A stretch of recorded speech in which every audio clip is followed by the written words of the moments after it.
ಇವತ್ತಿನ ವೈಚಾರಿಕ ವಿಷಯ ಈಗಾಗಲೇ ಸಂಘಟಕರು ಹೇಳಿದ ಹಾಗೆ ಅದು ಪ್ರಾದೇಶಿಕತೆ ಮತ್ತು ರಾಷ್ಟ್ರೀಯತೆಗೆ ಸಂಬಂಧಪಟ್ಟದ್ದು. ಪ್ರಾದೇಶಿಕತೆ ಅಂದ್ರೆ ಏನು?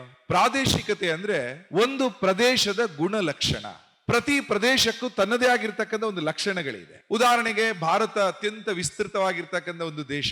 ಕೆಳಗಡೆ ದಕ್ಷಿಣದಿಂದ ಕೇರಳದಿಂದ ನೀವು ಶುರು ಮಾಡಿದ್ರೆ ಕೇರಳಕ್ಕೆ ಕೇರಳದ್ದೇ ಪ್ರಾದೇಶಿಕ ಲಕ್ಷಣಗಳಿದಾವೆ. ಅವರ ಹಬ್ಬಗಳು, ಅಲ್ಲಿನ ಊಟ, ಅಲ್ಲಿನ ಅಡ್ಡನಾಮ, ಪಂಚೆ ನೀವೆಲ್ಲ ನೋಡಿರ್ಬೋದು. ನೋಡಿದ ತಕ್ಷಣ ಇದು ಕೇರಳ ಅಂತ ಗೊತ್ತಾಗುತ್ತೆ. ಅವರ ಊಟ, ಉಡುಗೆಗಳಲ್ಲಿ, ನುಡಿ ನಡಿಗೆಗಳಲ್ಲಿ, ಆಚಾರ ವಿಚಾರಗಳಲ್ಲಿ ಅಲ್ಲಿನ ಪ್ರಾದೇಶಿಕ ಲಕ್ಷಣಗಳು ನಮಗೆ ಕಾಣುತ್ತೆ. ಹಾಗೇನೆ ಪಂಜಾಬ್ ಅನ್ನುವಂಥದ್ದು ನಮ್ಮ ದೇಶದ ಒಂದು ಪ್ರಮುಖ ರಾಜ್ಯ. ಅಲ್ಲಿರುವ ಆಚಾರ ವಿಚಾರ, ಭಾಷೆ, ಅಲ್ಲಿರ್ತಕ್ಕಂಥ ಜನಜೀವನ ನೋಡಿದ ತಕ್ಷಣ ಅಲ್ಲಿನ ಪ್ರಾದೇಶಿಕ ಲಕ್ಷಣಗಳು ನಮಗೆ ಕಾಣುತ್ತೆ. ಅದೇ ರೀತಿ ಅಸ್ಸಾಂನದ್ದು, ಅದೇ ರೀತಿ ಮಹಾರಾಷ್ಟ್ರದ್ದು, ಹಾಗೇನೆ ಕರ್ನಾಟಕದ್ದು ಕೂಡ ಪ್ರತಿ ಪ್ರದೇಶಕ್ಕೆ ತನ್ನದೇ ಆದ ಲಕ್ಷಣಗಳು ಇರ್ತವೆ. ಆ ಪ್ರದೇಶದ ಲಕ್ಷಣಗಳನ್ನ ಪ್ರಾದೇಶಿಕತೆ ಅಂತ ಕರೀತಾರೆ. ಅದು ಎಲ್ಲವೂ ಸಮಾನವಾಗಿರುತ್ತೆ ಅಂತ ಇಲ್ಲ. ಉದಾಹರಣೆ ಕರ್ನಾಟಕ ಅಂದ ತಕ್ಷಣ ನಾವು ಕನ್ನಡ ನಮ್ಮ ರಾಜ್ಯದ ಭಾಷೆ ಅಂದ್ರೂ ಕೂಡ ಕನ್ನಡದ ಒಳಗಡೆ ಒಂದು ವಿವಿಧತೆ ಇದೆ, ವೈವಿಧ್ಯ ಇದೆ. ಮಂಗಳೂರಲ್ಲಿ ಮಾತಾಡುವ ಕನ್ನಡ ಬೇರೆ, ಸ್ವಲ್ಪ ಪಕ್ಕ ಹೋದ್ರೆ ಉಡುಪಿಯಲ್ಲೂ ಕೂಡ ಒಂದು ತಾಲೂಕು ಕುಂದಾಪುರ, ನೀವು ಕೇಳಿದಿರಾ? ಕುಂದಾಪುರದ ಕನ್ನಡವೇ ಬೇರೆ, ಶಿವಮೊಗ್ಗದ ಕನ್ನಡ ಬೇರೆ, ಹುಬ್ಬಳ್ಳಿ